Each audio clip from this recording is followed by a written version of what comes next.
I want to talk to you a little bit about nifaq, hypocrisy. Now, hypocrisy, nifaq in Arabic, it means to dig a tunnel, to submerge oneself so that others don't know from where you will emerge. Al-Imam al-Nawawi and al-Ghazali, they use this imagery where they say it's like a rat who burrows but makes an escape hatch so that when the snake follows him in, he thinks he's trapped him. But in fact, that rat knows how to get out from a predetermined exit. That's munafiq. That's the hypocrite. That's the word in Arabic. Nifaq was not known to the Arab up until the bi'atha of our Nabi Muhammad sallallahu alaihi wasallam. Al-Arab, they used to pride themselves on, we spoke a little bit about it, muru'ah, chivalry, manliness. Muru'ah is, it's not about doing what's right and wrong, it is about doing what is most right out of what is right. That's muru'ah. That you don't just choose what's right from what's wrong, but you choose what is the most right from what is right.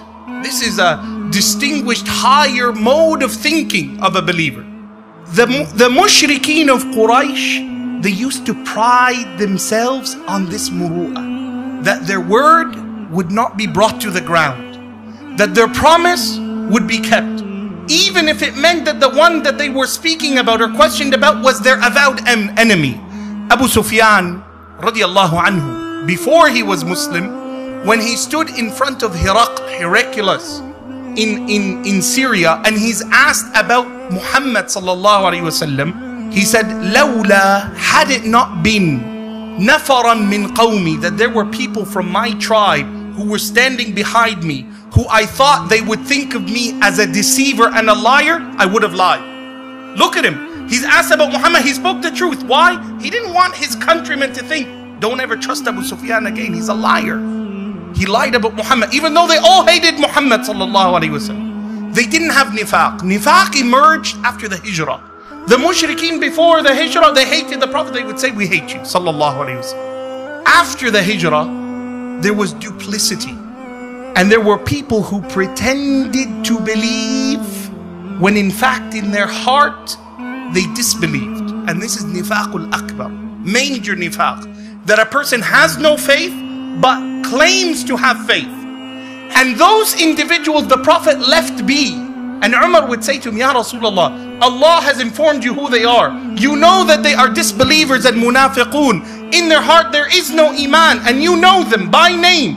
Ya Rasulullah, let's dispatch them. Get rid of them. The Prophet ﷺ teaches us a principle in our faith, that we deal people with the outward. You never look into a person's heart, because you cannot. You don't say, I know inside he is this. I know inside he hates me. I know inside he hates Islam. I know inside he's an unbeliever. No. The Prophet ﷺ said, Lam umar, I was not ordered to open a person's chest and look into their heart. Let them be. There was a minor, that was major nifaq. Unbelief, but pretended to believe. Do you know what it is, my dear brothers? These munafiqeen at the time of the Prophet ﷺ would come and pray behind him. Sallallahu alaihi wasallam. The munafiq, the one who disbelieved, would wake up for Fajr and come to the masjid. Sometimes within our communities of believers, you find people who cannot even resemble the munafiq. Inna lillahi wa inna ilayhi raji'un. You find people who just snooze right through Fajr. They cannot even reach that level of hypocrisy. La ilaha illallah. The minor level of hypocrisy is what this is seen in signs. Now, I want you to understand, sometimes people misunderstand these hadith, where the Prophet ﷺ says, Kama inda al-Imam Muslim, ayatul munafiq, the sign of a hypocrite. These are signs, means it's not because they do this, they are hypocrites. There's other things they do that make them hypocrites. But these signs, they manifest themselves beyond their control. A hypocrite cannot ever hide it, because he's a hypocrite. What are these signs? He cannot control it. إِذَا حَدَّثَ كَذَبَ. When he speaks, he lies. Even though he doesn't want to lie, he will lie. Cannot control it. Why? Because in his heart, there is that susceptibility to hypocrisy. إِذَا تُمِنَ خَانَ. You trust him, he betrays. عَاهَدَ أخلف. Promises, betrays. In another riwayah, there's 4 characteristics, 4 signs. The 4th one, إذا خاصم فجر. When he disputes with you, he's overboard. He goes too far. It's not just normal abuse. He goes way over than what you would expect for a particular situation or circumstance.